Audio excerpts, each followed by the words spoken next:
Allez, go. Bonjour à tous, pour tous ceux qui sont là. Donc, je suis William Allemand, je suis le CEO de Novamap. On va parler un peu de digitalisation de la gestion de proximité.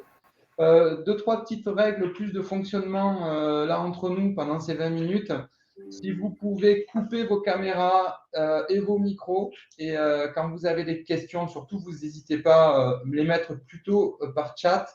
Voilà. Et pour que ce soit plus confort pour vous, donc il faut mettre en avant l'écran que je partage.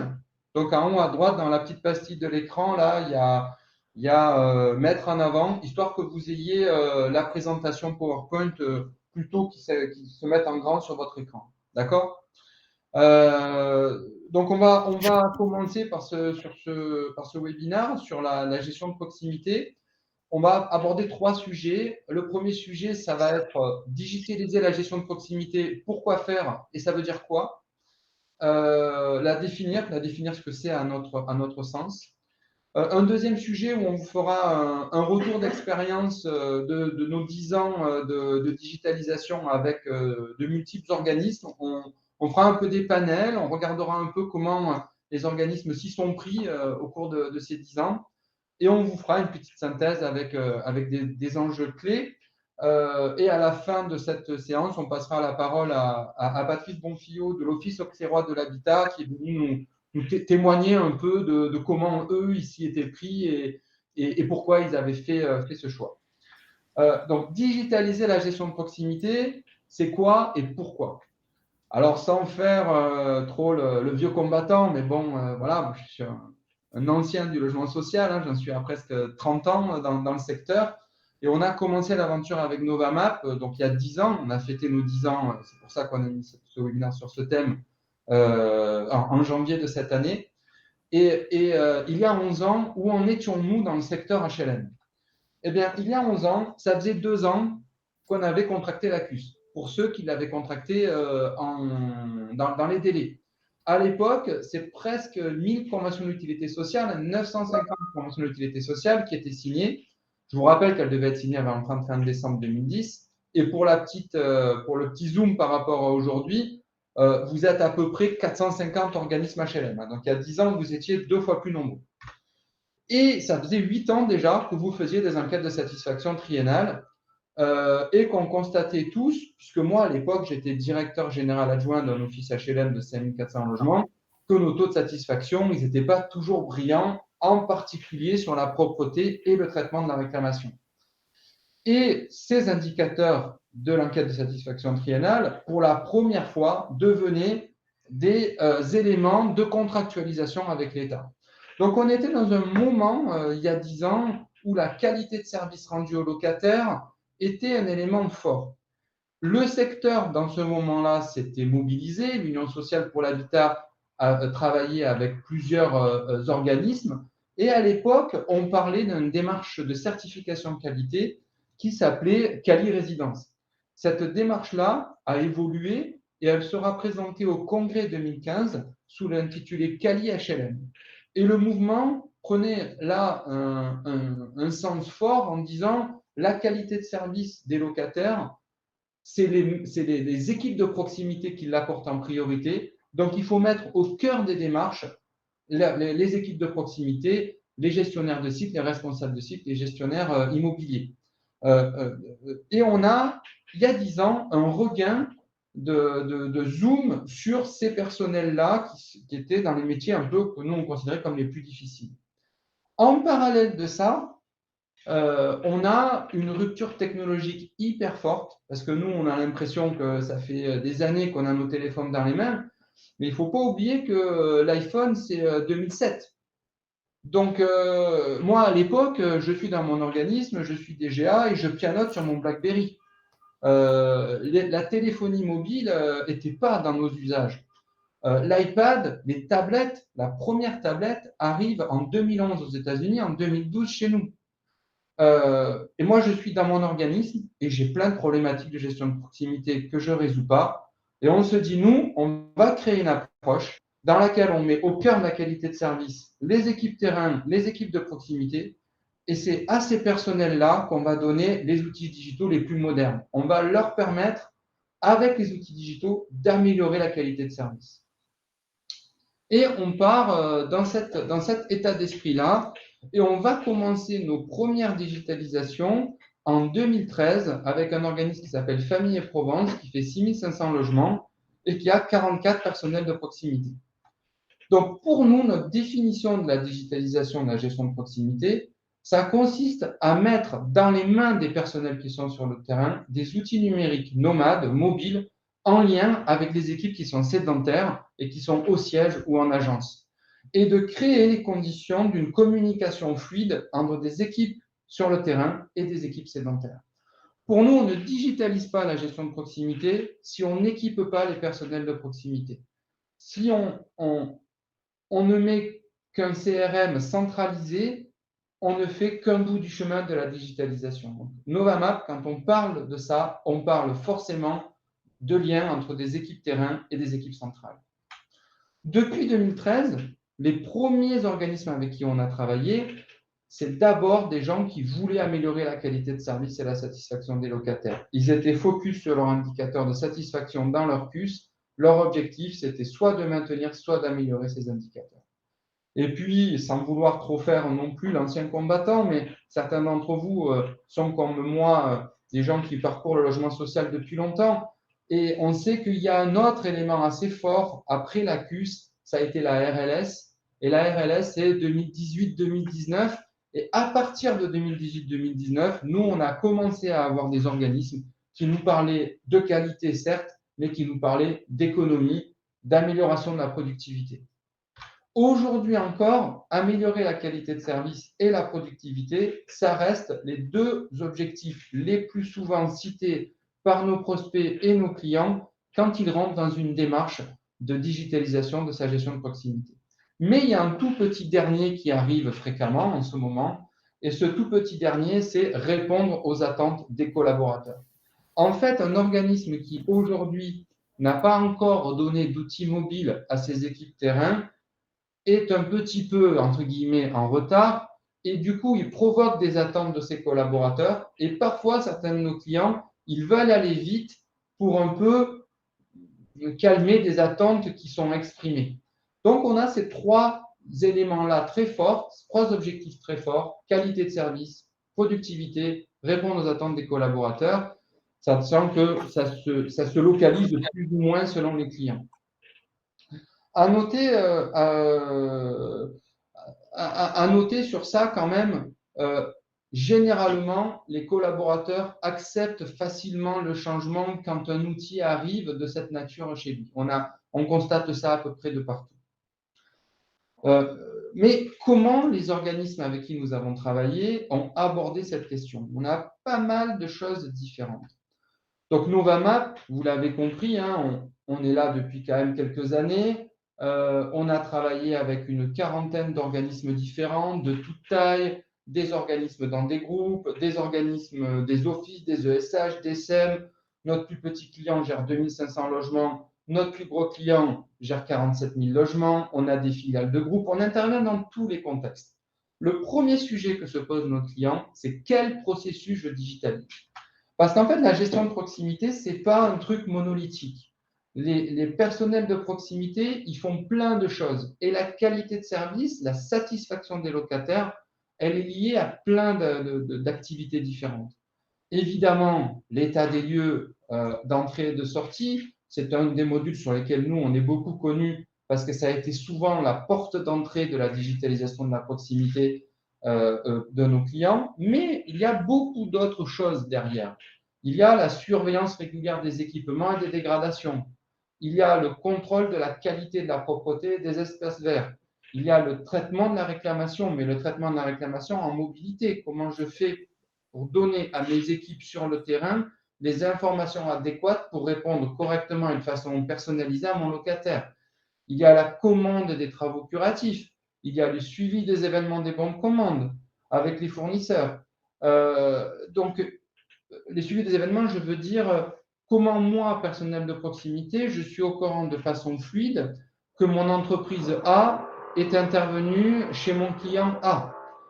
Comment je fais, moi, pour être sûr de savoir que je peux aller vérifier des travaux. On a surtout eu EDL, surveillance, contrôle qualité, réclamation dès le départ. Le suivi des événements et le relationnel avec les prestataires et le fait de pouvoir communiquer des informations avec le prestataire est quelque chose qui est arrivé plutôt après 2015-2016. Et récemment, ça fait 1-2 ans, on voit apparaître chez des clients qui avaient commencé il y a 10 ans par les EDL des choses liées plus à des besoins de gestion locative. Comment mon personnel fait signer les baux en mobilité, comment il contribue à la gestion des impayés. Et très récemment, on a même une demande de gens qui se disent comment mes personnels de proximité peuvent participer à la demande, la première visite du demandeur. Donc, on voit que la gestion de proximité, c'est plein de processus et d'activités différents. Et quand on dit digitaliser, il faut se demander, mais par quoi je commence? Chez Novamap, depuis 10 ans, on a une majorité de clients qui digitalisent plusieurs processus. Le premier processus, souvent, est l'état des lieux, mais on a des packs différents selon les contextes et les enjeux. 40% de nos clients ne digitalisent que 2 processus, souvent l'EDL et la commande. Mais 43% de nos clients digitalisent plus de 5 processus. C'est-à-dire qu'ils vont faire les EDL, la surveillance du patrimoine, le contrôle qualité, la réclamation, les bons de commande. Et de façon systématique, on est plutôt dans des démarches progressives. Euh, c'est aucun de nos clients, sur toutes les expérimentations qu'on a fait en 10 ans, sur les 40 clients avec qui on travaille maintenant, sur les 500 000 logements qu'on gère, aucun d'entre eux n'a fait une opération Big Bang. Ils ont tous fait d'abord le DL ou les contrôles, je déploie, ça marche, et puis après j'en fais un autre. Et les démarches sont toutes adaptées à la vitesse et au projet de nos clients. Les vitesses sont différentes, les projets peuvent s'arrêter pendant un certain temps, puis repartir. Ce que l'on peut dire, c'est que quand même, grosso modo, dans plus d'un cas sur deux, c'est à peu près un peu plus de 52%, la démarche s'étale souvent sur 12 à 18 mois avec des déploiements progressifs par lot et chaque lot se déploie en autour de 4 à 6 mois. Souvent, on a un truc autour de EDL, contrôle sécurité, contrôle propreté, contrôle sécurité, surveillance patrimoine. Au bout de 4 mois, les gars, ils ont ça dans les mains. Et puis après, on enchaîne avec la réclamation et le BT. Et puis après, on enchaîne avec la relation fournisseur. Et là, récemment, on a plusieurs cas de gens qui, après 2-3 ans où ils n'ont pas trop digitalisé leur proximité, reviennent vers nous pour rajouter les baux dématérialisés ou d'autres processus de gestion locative. Donc, on a bien cette logique-là de plusieurs processus sur un temps adapté à la conduite du projet. Dans plus d'un cas sur deux, ça veut dire qu'il y a quand même un cas sur deux où l'organisme vient chez nous, achète l'outil et ne touche pas à ces processus. Mais dans plus d'un cas sur deux, l'organisme va améliorer le formulaire, il va optimiser son processus. C'est-à-dire que la démarche de digitalisation va être pour lui l'occasion d'améliorer aussi les aspects métiers. On va prendre le DL, parfois il est antédéluvien, plus personne ne l'a sous support informatique, et on va en profiter pour corriger tous les problèmes qu'on a, les commentaires qu'on fait. On va prendre la fiche de contrôle sécurité ou de suivi équipement, si elle existe, parfois elle n'existe pas. On va réellement la mettre en rapport avec les risques que l'on cherche à suivre. On va essayer de la simplifier. On va faire pareil sur le formulaire de contrôle. Et donc, on va essayer, en lien au gain de la digitalisation, d'optimiser le processus, tout ça se faisant dans une association en cours d'atelier de réflexion avec les équipes. À peu près un client sur deux qui font des démarches quasiment de projet et à peu près un client sur deux qui achète l'outil informatique et se débrouille pour le paramétrer tout seul. Dans tous les cas, on a évidemment un plan de formation parce que l'objectif, c'est d'accompagner les personnels dans deux aspects. D'abord, certains d'entre eux ne sont pas forcément à l'aise avec l'outil digital. On peut avoir des personnels de proximité qui ont eu l'habitude au cours des années, on en a de moins en moins maintenant, mais quand même, et c'est complexe pour eux d'utiliser un téléphone, une tablette, pour des besoins professionnels. Donc ça, c'est la première étape. Mais finalement, c'est presque la plus simple. La plus complexe, c'est de les accompagner dans l'évolution de leur métier impacté par ces nouveaux outils. Souvent donc, on a des plans de formation qui associent le processus métier, le métier et l'outil. Que faut-il retenir de ces nombreux projets et ces éléments-là? De façon systématique, chez tous nos clients avec qui on a travaillé, même chez tous nos clients avec qui on a expérimenté des choses, le processus est plus efficace avant qu'après. On va plus vite ou on fait mieux quelque chose. On lit mieux le formulaire, on comprend mieux ce qu'il y a écrit. Il y a un bénéfice quasi systématique sur l'efficacité du processus. Mais en fait, moi, je n'oublie jamais pourquoi on a fait ça. Nous, Novamap, il y a 10 ans, c'est parce qu'on était dans le contexte de notre CUS, avec notre qualité de service, nos enquêtes de satisfaction locataire qui n'étaient pas brillantes, et on voulait améliorer la satisfaction du locataire. Et tous les clients n'arrivent pas, malgré l'outil digital, à améliorer la qualité de service réellement. Parce que pour améliorer la qualité de service, il ne suffit pas de prendre un outil sur étagère, de paramétrer des trucs et d'essayer de faire des formulaires. Ça améliore votre processus à vous, mais ça n'améliore pas systématiquement la qualité perçue par le locataire. Pour que la qualité perçue par le locataire soit réellement présente, l'outil seul ne suffit pas. Il ne suffit pas d'apprendre un outil qui gère sa réclamation et d'avoir un CRC pour que le client soit plus content. L'outil digital, il doit s'inscrire dans une démarche continue d'amélioration des processus. Et cette démarche d'amélioration des processus, elle doit surtout être provoquer un service transparent par rapport au locataire. Le locataire, il a besoin de confiance. Même si vous résolvez son problème, si le problème est résolu, mais qu'il ne sait pas trop comment, et il a l'impression qu'on lui a raconté un peu des histoires, il ne sera pas totalement satisfait. Donc, autour des outils que l'on donne aux collaborateurs, c'est extrêmement important d'associer l'automatisation de l'information du locataire, d'automatiser le plus d'informations. On a des moyens pour ça. Informer le locataire par SMS, par mail, via vos extranets, d'événements qui se passent de façon transparente. Mais ça ne suffit pas. L'outil ne remplace pas le contact personnalisé et il faut aussi permettre à vos collaborateurs de disposer sur leurs outils d'éléments d'information qui leur permettent de personnaliser leur relation avec le locataire.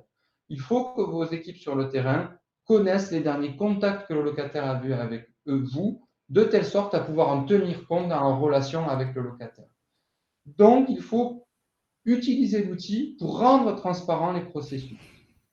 Il faut aussi simplifier la vie des équipes de proximité. Il faut que l'outil soit simplifié. Il faut que le processus qu'on met en place soit simple, fluide et continu pour le collaborateur. Quelques exemples à la volée de choses qu'on a connues. Il faut éviter de lui demander de saisir en mobilité des choses et qu'il faut qu'il valide plus tard dans l'ERP. Sur l'outil, il faut qu'il ait les informations utiles, il faut qu'il ait les bonnes adresses, il faut qu'il ait les infos de prestataires. Le partage d'équipements mobiles est un problème. Des formulaires trop compliqués est un problème. Il faut faire des choses simples. Il faut aussi personnaliser la relation avec le locataire. Donc, ça veut dire que l'outil digital est là pour libérer le temps des équipes de proximité et pour leur permettre de donner plus de temps aux locataires. Et enfin, une spéciale remarque, c'est compliqué pour un utilisateur quand il a 15 outils différents pour faire tout son métier. Donc, il faut éviter les outils en silo et plutôt privilégier 1-2 outils maximum que le locataire peut utiliser. Voilà un peu pour les éléments clés qu'on voulait vous citer ici.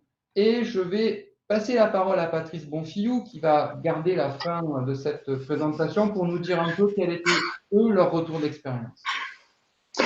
Alors nous, à l'Office Auxerrois d'Habitat, un point essentiel qui nous a poussé dans cette démarche, c'est l'accès à l'information pour nos équipes de proximité, pour nos autres équipes aussi, que tout soit centralisé au même endroit. Et du coup, tout ça, ça nous a permis de suivre le travail qui est fait par la proximité directement sur le terrain, de suivre les prestations de nos fournisseurs, Ça nous a permis de leur fournir un outil pour le suivi justement de leurs prestations, ou alors on a aussi pu, pour ceux qui avaient déjà un système informatique opérationnel, de mettre en place une passerelle avec leur système d'information pour récupérer toutes leurs prestations. Et puis, ben voilà. Il nous reste un peu de temps ou pas? Les maîtres du temps, il reste combien de temps? Ou est-ce qu'on a terminé? Ça fait 20 minutes tout court. Allez, s'il y a une question, on en prend une. Moi, j'en pose une à Monsieur Bonfiou, puis on met fin à ce webinaire. Euh, Vous avez commencé votre digitalisation il y a combien de temps et combien de temps ça a pris dans votre projet? Alors, on a commencé, nous, la digitalisation. Alors, au tout début, c'est pas avec Novamap, hein, c'était pour les états des lieux, c'était avec notre ERP. Donc ça, c'était en 2016. Et ensuite, on a rencontré Novamap, je sais plus trop, 2018, je dirais, à peu près. Où nous, avec Novamap, on a commencé donc par les réclamations, les contrôles qualité de nettoyage et les contrôles de sécurité de parties communes. Et maintenant, on est dans la relation prestataire. Voilà, maintenant on est dans la relation prestataire avec Ensupply et les passerelles avec leur service informatique. Bah, écoutez, merci à tous d'avoir participé à ce webinaire. On reste à votre disposition si vous avez des questions complémentaires, bien sûr, pas de souci. Passez une bonne fin de Digital Habitat. Au revoir. Merci, Monsieur Bonfillou. Merci, au revoir.